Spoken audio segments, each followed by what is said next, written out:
in typical Jewish fashion, we get one of the all-time great stories in the Talmud, introduced by a very basic question on Daf 69 of Yoma, and asks, is the Kohen Gadol, the head priest, allowed to wear the priestly garments outside the temple? Very basic question. And the response, they tell the story about how Shimon HaTzadik, who was one of the all-time great head priests of Israel, at one point got up, put on his high priest clothes, and walked out of the temple. And this was at the time that Alexander was marching in the area and conquering all this territory. And the Jews had actually been loyal to the Persians, who Alexander defeated. And the Samaritans who were trying to help get Alexander's favor, they saw this new conqueror was coming. It's like, oh, if we warm up to him, then when he conquers the land, he'll give it over to us and take down the Jews who are in charge. So Shimon HaTzadik gets up and he puts on his priestly garments and he walks out to meet Alexander. And you can just see the two of them marching towards each other all night long until at a certain point they meet. And Alexander sees Shimon HaTzadik and he gets off his horse and he bows down. And his general said, "What are you doing here?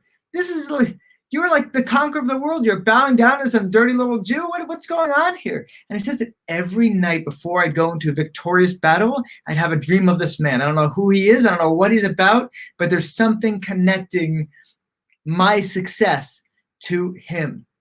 And Alexander says, yes, are you going to go and destroy, like the Samaritans want, the very temple where we pray for your success?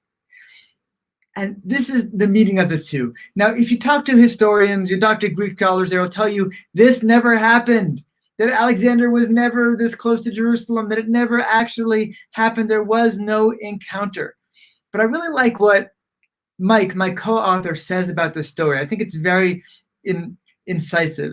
Not all stories are meant to be taken exactly literally and saying this is not a recording of historical fact necessarily. Not saying it didn't happen, but it's certainly possible that they're just trying to teach us something here. So what is it they're trying to teach us? Mike points out that when Shimon HaTzadik and Alexander met, really, it's the meeting of two cultures. It's, the Jews and the Greeks meeting up, these two very important ancient cultures. And it was love at first sight. We really saw compadres in the other. We really, for the Greeks for the first time, encountered a people that was as obsessed with learning wisdom as they were. And we saw the same thing in the Greeks.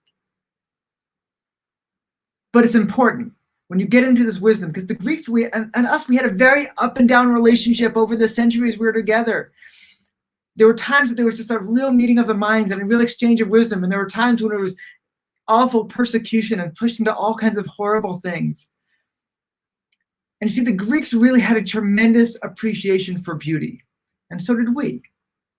But our appreciation for beauty is secondary to our appreciation for holiness. So we have the embodiment of Greek beauty, Alexander, bowing down in front of the embodiment of Jewish holiness, the Kohen Gadol, the head priest. And we're saying as long as beauty is taking a back seat to holiness, as long as beauty is always being done in a holy way and is saying, okay, it is not an end in of itself, it is part of making this world beautiful, it is part of beautifying everything we have, then beauty has a tremendous role to play in all that we do. But once we elevate beauty above holiness, then beauty can take us on all kinds of very unholy paths and to do all kinds of unholy things for the sake of, but I thought it was beautiful.